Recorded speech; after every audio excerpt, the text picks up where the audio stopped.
What's up, everybody? Josh Powell here. You're watching Amateur Pool. We're going to do a little pattern play video today. I've done these in the past. They always are helpful, not only to you, but to me. If you see any patterns, maybe you would have played differently, don't forget to leave me a comment and let me know. I learned from these just as much as you do. I got a rack of 8-ball racked up. We're going to break them. We're going to talk our way through the rack. We're going to try our best to run out. We're not playing safeties. And we're going to see if we can figure out some patterns. Let's go.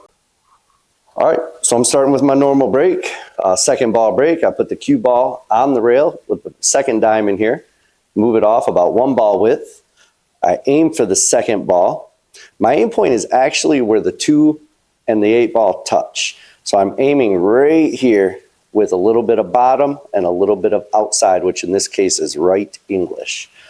I'm not crushing them. I'm not trying to hit them too hard. I'm just hitting them firm and stroking through the ball.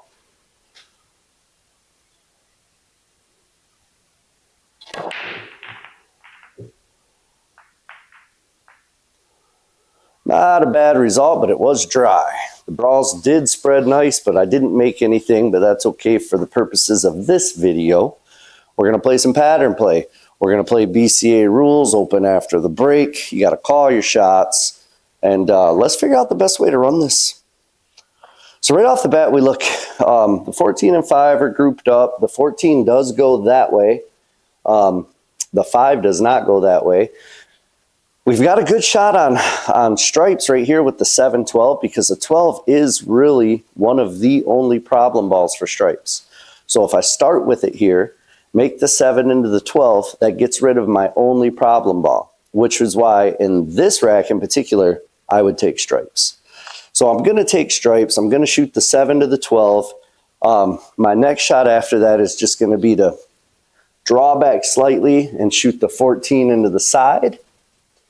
And that gets rid of the 14 ball. The 14 is not a problem ball, but it's a little uncomfortable. So I want to get rid of it second. Now what I'm going to do is likely either roll up for the 15, depending on what angle I get off the 14, or draw back a little bit here for the 9. And if I make the 9, I want to get the 10 after the 9. You see how the 9 is down here already? It leads to the 10 ball. So I think this is where we're going to go with it. I can look at the whole table and see where the problems are and what balls lead to other balls, but I don't want to try to develop my entire pattern right off the first shot. So what I do is try to look 2 or 3 shots ahead minimum, but the first shot after the break, I want to look at the whole table and see where the problems are and what balls will lead to other balls. So I've got my first 3 shots. I'm going to shoot the 12, 14, and then either the 9 or 15. And that all depends on what angle I get on this 14.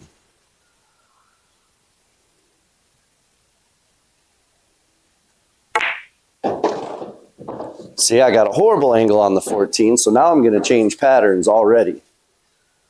Instead of trying to shoot the 14, which is going to push the 5 over this way and block up my 15, I'm going to go ahead and shoot the 9 next. Then I can shoot the 10. And if I get high enough on the 10, I can follow forward over here and then get that shot on the 14. But remember, I don't have to shoot the 14 this way into the side. It will go into this corner as well. So I have that in my mind in case I don't get the right shape on the 10. Remember, guys, I'm an amateur. My shapes are definitely nowhere near perfect. Sometimes they don't even work very well, you know what I mean? So I always have to have backups just in case. So I want to try to get high on the 10, which means I want to make this 9 with top, and I want the cue ball to come up to about here. Here would be perfect, but I definitely don't want to be underneath on this side. I want to be, here's my shot line for the 10. I want to be on this side of it. So I want to be anywhere above this line on my stick right now.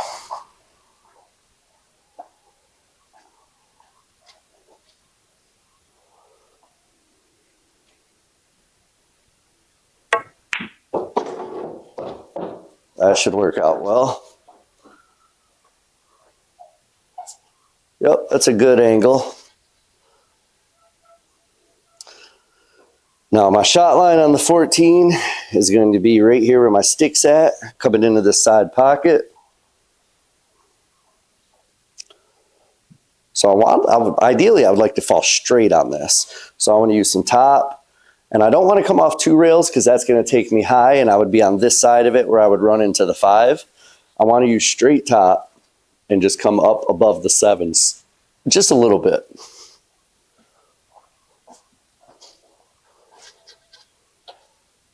So I don't want to use that second rail. I'm just going to use top, come off this rail, and come out to about here.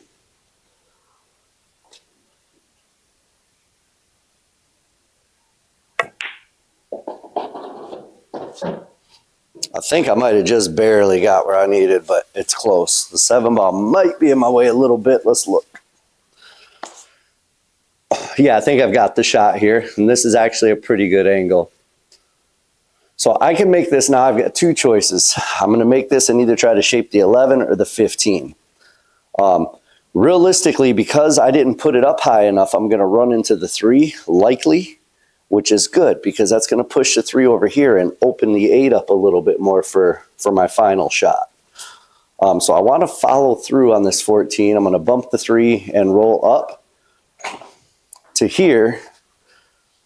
And I'm going to have to shoot the 15 next, I believe, unless I roll up a little further for the 13, which would actually be great. If I roll up further and shoot the 13 first, then I can come over here and shoot the 11 and then come to here for the 15. With the 6 ball sitting here, though, the 8 ball is going to be a little tough to shape off the 15.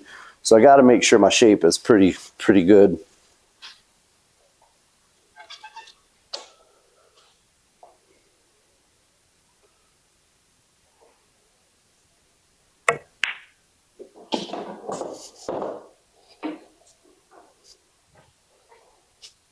All right, so I'm just going to use a little draw on this one, and I want to try to get pretty straight on the 11. If I do get an angle, though, I'd rather come down too far, because if I'm up too high, the cue ball travels this way, which is going to make it harder to shape the 15.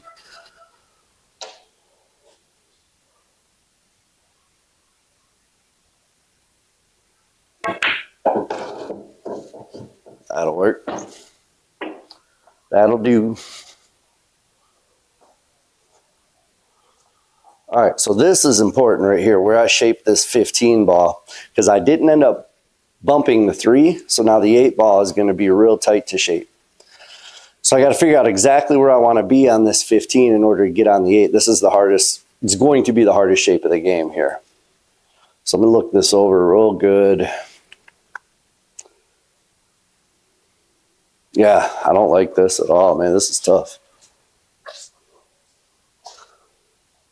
If I get on this side of the 15, I can draw over into the 3 or pass the 3 onto that rail. The 8 ball won't go here. The 1's in the way. It might go, but it's so tight. I definitely don't want to shoot it there unless I have to. Yeah, if I have to shoot that, I think it's possible, but it's very difficult because it's so tight. So that means ideally, I would love to shape like somewhere up in here and cut the 8 down. So I think I'm just going to follow forward and give myself a little angle and draw back off the 15. I think that's the safest route to actually get a shot on the 8, although the shot on the 8 is going to be pretty tough. But I think it's the safest way to get a shot on the 8. The other option is to roll forward to here, shoot the 15 with top left and come off the bottom rail and spin over this way. And that way might get me closer to the 8, but A, it's a lot tougher to get shapes that way. It's more touchy. And B, it's very easy to overshoot it and end up hooking myself. So I think I'm gonna try the draw route here. So I just want a slight angle. I'm gonna use the rail with a little bit of left spin and just come off the rail slightly.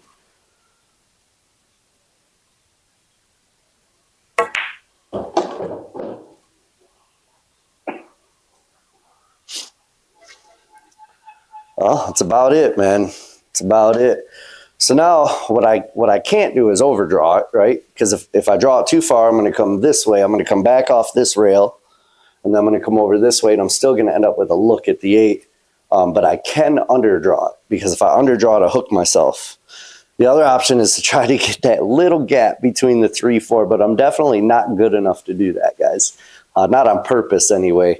The speed on that would have to be perfect. There's barely just over a ball's width in between the 3 and the 4, which means my draw speed would have to be perfect.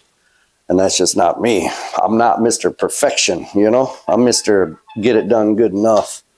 All right, so I'm going to draw this back all the way to this rail and try to spin it over and down towards the 8 a little bit. I know it seems crazy and stupid because it is, but it's really all I got.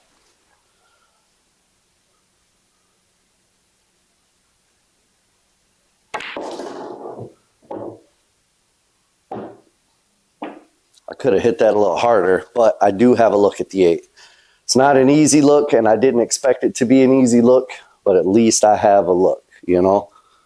At least I'm not hooked behind the 3-4.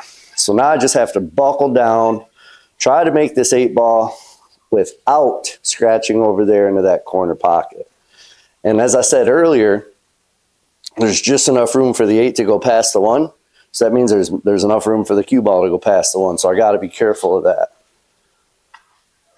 So I'm going to make it with a little draw to try to avoid that scratch. But realistically, this is a hard shot. So most of my attention is going to go into making the shot.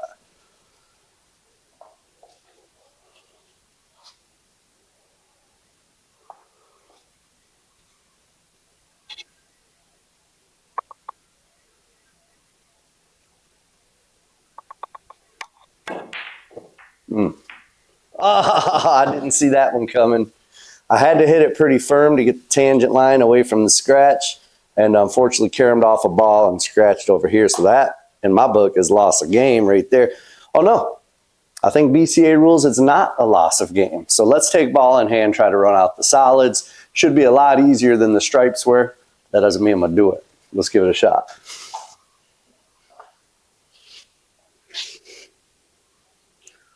All right, so the solids are wide open. The 5, 1, and 7 right here are probably the toughest balls. These are all more open, and these are closer to a pocket. The 3 is wide open, the 4 is wide open. So that means with my ball in hand, I want to start with these. Now, out of these 3, the toughest ones are these 2 because they're closest together, right? So I know that's not tough, but these are the toughest. So always with ball in hand, if you're going to run out, you start with the toughest ball. So I'm going to start here on the 1, give myself an angle to make the 7 next. I'll probably come up and shoot the 2 after that, and then shoot the 5 down, 6 in that side. 3 is probably going to go in this side, and then 4 in that corner. Let's see how good I can stick to that pattern. Remember, if I have to make changes because I get out of shape, I will.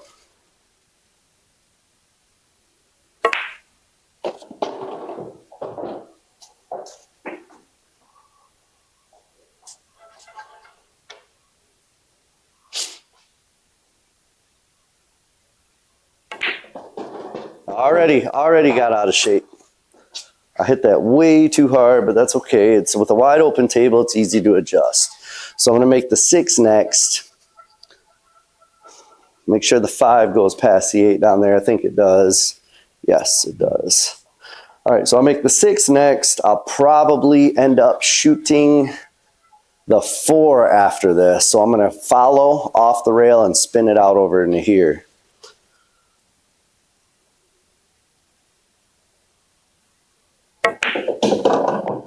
Or I'll just spin it into the 3. That's what I mean, guys. My shapes are not pinpoint accurate. I'm gonna follow forward for the 4 on this one.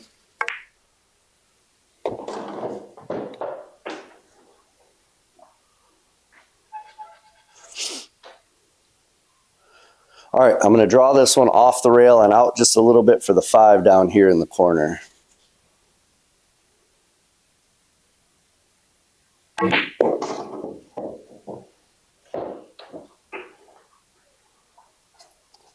This one, I just want to make it with a little stun and just let the cue ball drift a little for the 2 in the side. Actually, I could follow, so I don't want the shot to be so touchy. So I think what I'm going to do is follow the cue ball down to the end rail, because anywhere down there, I got a good shot on the 2 to get to the 8.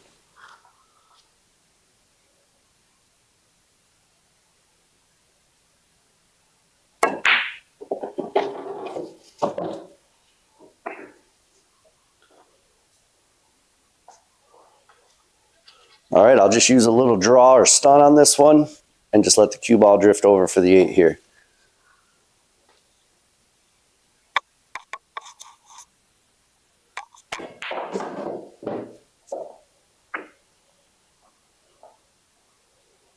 Eight ball, corner pocket.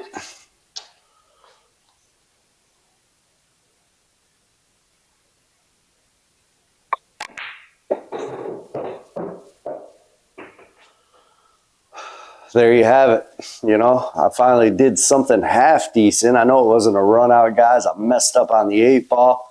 But that's good, you know, so we get to look at wide open patterns on the solids afterwards. So don't forget, leave me a comment. I know I probably could have ran the stripes better than I did, and I'm sure you guys at home maybe have seen a better pattern than what I did there.